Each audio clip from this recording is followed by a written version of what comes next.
يا اخوات العمده، كل الدنيا اما تسال وانا اما اسال معاهم، هل الرئيس السيسي هيقابل نتنياهو في امريكا؟ ايوه، طب ايه الشروط اللي حاططها الرئيس السيسي عشان يرضى يقعد مع نتنياهو؟ حط يا حبيبي الشاي في الكوبايه وتعالى عشان تعرف الحكايه. صحيح، واعمل لايك وشير واشترك في القناه وخليك حلو معايا. طلعت علينا صحيفه ميدل ايست وقالت لك ان الرئيس ترامب رن على الرئيس السيسي وعزمه عشان يجي عنده امريكا، لكن الغريبه بقى ان هو ما عزموش في البيت الابيض، ده قال له تعالى انا عازمك في منتجع ماراليجو، وده منتجع ترامب اما يروح فيه كده كل شويه يفسد دماغه ويلعب له شويه جولف ويعوم. وطبعا قالوا لك هو جايب الرئيس السيسي المنتجع ده مش عشان يقابله لوحده، لا، عشان يخليه يقابل هناك نتنياهو عشان يحاول يعني يفك القعده كي بينهم. وطبعا اللقاء ده هيطول، عايز يهدي الدنيا ويهدي الامور ما بين نتنياهو والرئيس. فقال لك ايه بقى، نبعد عن البيت الابيض والرسميات وشغل البدل والكرافتات، ونقعد لنا بقى يومين ثلاثه نفطر فطير مشلتت امريكا ونتسهر ونرغي في كل الحاجات اللي عايزين نحكي فيها. وبالمره في وسط الكام يوم دول اجيب له نتنياهو يقابله. وخصوصا بقى ان الاعلام كله في صراع اما يقول لك ان نتنياهو رايح يقابل الرئيس ترامب اخر الشهر، يعني هيبقى قبل الكريسماس كده بكام يوم، لان ترامب في الكريسماس مش اما يبقى فاضي، اما يبقى لابس الزينه وعامل فيها بابا نويل وقاعد متدلع.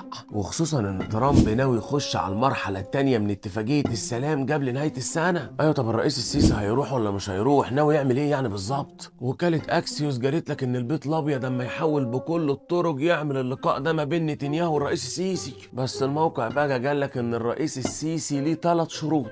الشرط الاول ان نتنياهو ينفذ صفقه الغاز ام 35 مليار دولار. وهين بقى هقول لكم على المفاجاه اللي مصر عامله بها ضغط رهيب على اسراء. من كام يوم كنت قلت لكم ان قطر عارضه على مصر انها تبعت لها غاز بكميات كبيره قوي. النهارده بقى الكلام بقى رسمي، وكل اسبوع ومصر هتوقع صفقه غاز كبيره مع قطر. صحيح الغاز اللي هناخده من قطر هيبقى اغلى شويه من الغاز اللي لما ناخده من اسراء، لان اسراء جنبينا ومتوصل بيننا وبينهم خط غاز، فطبعا التكلفه بتبقى اقل، لكن قطر هنشتري منها الغاز وهنضيف عليه مصاريف الشحن والنقل. لكن كل ده حلو برضه، احنا عايزين غاز كتير قوي، زياده الخير خيرين. فاحنا لو ما خدناش غاز من اسراء، نتنياهو وحكومته هيبقوا في ورطه كبيره ومش هيعرفوا يودوا الغاز بتاعهم فين، خصوصا ان الشركه الامريكيه عماله تضغط. اما يقولوا لهم انتوا بتخسرونا معاكوا، احنا ملناش علاقه بعلاقاتكم السياسيه، احنا يا بيه لينا في الفلوس وكده هتخلونا نلبس الغاز. وده بقى كان الشرط الاول للرئيس السيسي. تقول لي بس كده يا عمده، اقول لك لا اصبر. تاني يوم طلع عليهم الرئيس بالشرط التاني. طلعت علينا جريده يدعوت احرنوت وقالت لك الرئيس السيسي حاطط شرط تاني رئيسي: انا مش هقعد معاك يا نتنياهو غير لما الجيش بتاعك ينسحب كله من محور فيلادلفيا. اوبا، كده الرئيس السيسي حط العقده في المنشار. ما كملش كام ساعه وراح طالع عليه بالشرط التالت. قال له نتنياهو عشان اوافق اقعد معاك لازم تخش بسرعه على المرحله الثانيه من اتفاقيه السلام. لا بقى كده انت عايز كل حاجه. طب هل نتنياهو وحكومته ممكن يوافقوا على الشروط دي؟ طلعت علينا صحيفه يدعوت احرنوت وقالت لك انا هقول لكم بالنسبه لصفقه الغاز نتنياهو ممكن يوافق عليها من غير اي حاجه ابدا، لانه عارف كويس جو ان مصر لو ما خدتش منه الغاز لا مؤاخذه هي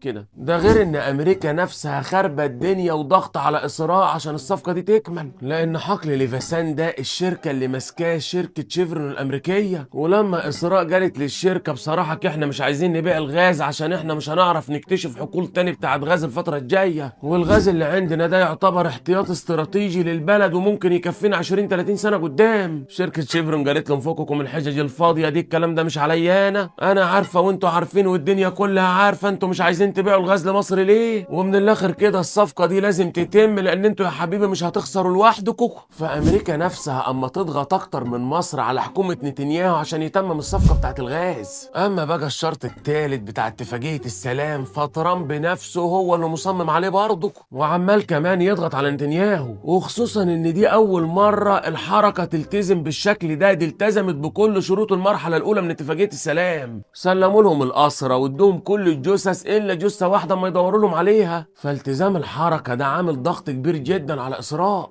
خصوصا ان هم مقابل التزام الحركه ده ما التزموش باي حاجه ابدا. لحد دلوقتي ما فتحوش معبر رفح وشغالين قصف على القطاع، وكل دقيقتين ما يخترقوا الهدنه. وطبعا ترامب عارف الكلام ده كويس، وعارف ان نتنياهو ما يتلكك، واما يقول له ما ينفعش يبيع عشان جثه واحده لسه ما رجعتش تبوظ اتفاقيه السلام كلها. وطبعا نتنياهو هيموت وما يخشش على المرحله الثانيه من اتفاقيه السلام، لان لو ده حصل يحصل باذن الله يبقى هو كده خسر كل حاجه، خصوصا ان هم النهارده مسيطرين على اكتر من 50% من مساحه القطاع وعاملين الخط الاصفر. لا هم يقولوا لك كمان احنا عايزين نبني سور كبير ونسيب منه منافذ عشان لو حبينا نهجر حد من اهل القطاع. فهم عايزين الوضع يبقى كما هو عليه لانهم كسبانين 50% من مساحه القطاع. مين بقى اللي مش عاجبه الكلام ده؟ مصر بس؟ لا، مصر وامريكا. ترامب اما يقول لك اتفاقيه السلام هتكمل بكل بنودها وجيش اسراء لازم ينسحب بالكامل من القطاع. طبعا هنا بقى ترامب قاعد يلطم لانه كده هيبقى دخل حرب واتبهدل وصرف مليارات وفي الاخر ما خدش حاجه. فهو دلوقتي اما يتلكك بحاجتين: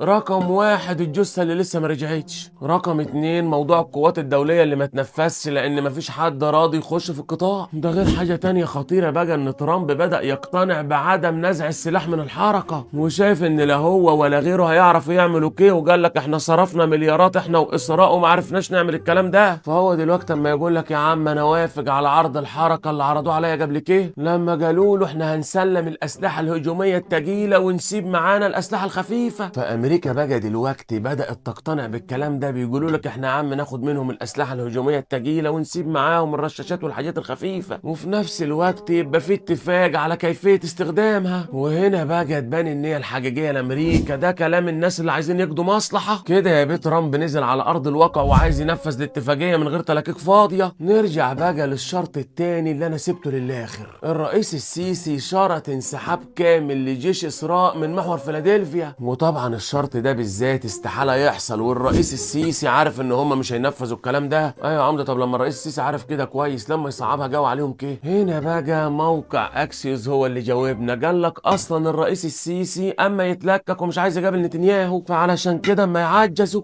اكسيوس قال لك لان ساعتها الرئيس السيسي هيبقى اول زعيم عربي قعد مع نتنياهو من يوم طوفان الاقصى، وطبعا ساعتها اسراء والاعلام بتاعهم هيستغلوا الموضوع ده ويقعدوا يصوروهم هم ما يسلموا على بعض ويسوقوا الموضوع بقى ويحاولوا يشوه صورة مصر قدام المجتمع العربي والاسلامي. ايوه طب ليه الرئيس السيسي ما قالش لترامب على طول كيف وشه انا مش جاي ومش هقابل نتنياهو؟ ما هو مش جديد علينا يعني، ما هو الرئيس السيسي عملها قبل كده مرتين. قالوا لك ما هو ده السبب ان الرئيس السيسي رفض قبل كده دعوة ترامب مرتين للبيت الابيض، ودي حاجة عمرها ما حصلت مع ترامب او مع اي رئيس امريكي. لكن وقتها ترامب كان متبني خطة التهجير والعلاقات مع مصر ما كانتش كويسة، وكان عايز يجيب الرئيس السيسي عشان يضغط عليه. لكن الكلام ده كله اتغير دلوقتي والراجل بقى كويس جو معانا، وكان لسه عندنا في شرم الشيخ ووقع على اتفاقية السلام، وطلع كمان قال لك كام تصريح حلو عن مصر، وقال لك فيها اقل معدل جريمة واحنا نفسنا نبقى زيها وكلام زي الفل. ومن يومها وعلاقته بالرئيس السيسي بقت زي السمنة على العسل. فالرئيس يعني مش عايز يرفض الزيارة للمرة الثالثة ويحرج الراجل. غير بقى ان سواء الرئيس السيسي راح او ما راحش، نتنياهو رايح اخر الشهر يقعد مع ترامب عشان يحطوا الرتوش الاخيرة من اتفاقية السلام ويقعدوا يتناقشوا مع بعض في تفاصيلها. وطبعا وجود الرئيس السيسي والتفاصيل ده اما تتقال هيغير كتير من الامور.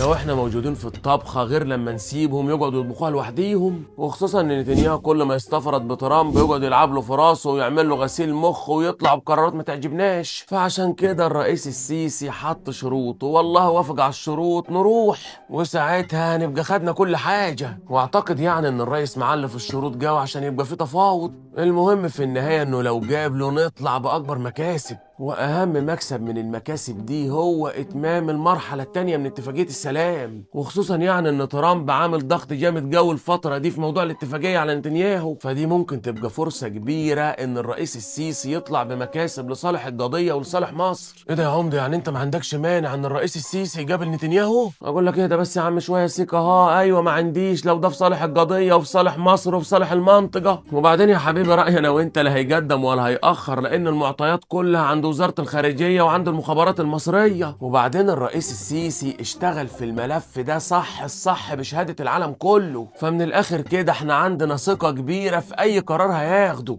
الراجل في الملف ده قدم لك السبت والحد والاسبوع كله، وعارف كويس جوا ما يلعبهم ازاي، من اول ما قطع علاقته بنتنياهو مرورا برفضه لدعوة ترامب مرتين انه يروح البيت الابيض، لحد ما جابهم كلهم عندنا هنا في شرم الشيخ ومضاهم على اتفاقية فيها كل شروط مصر. فمن الاخر كده يا جدعان ما تشغلوش دماغكم في الملف ده وسيبوا الرئيس يتصرف براحته. يلا شيرونهم وابعتوا لهم عشان يفهموا.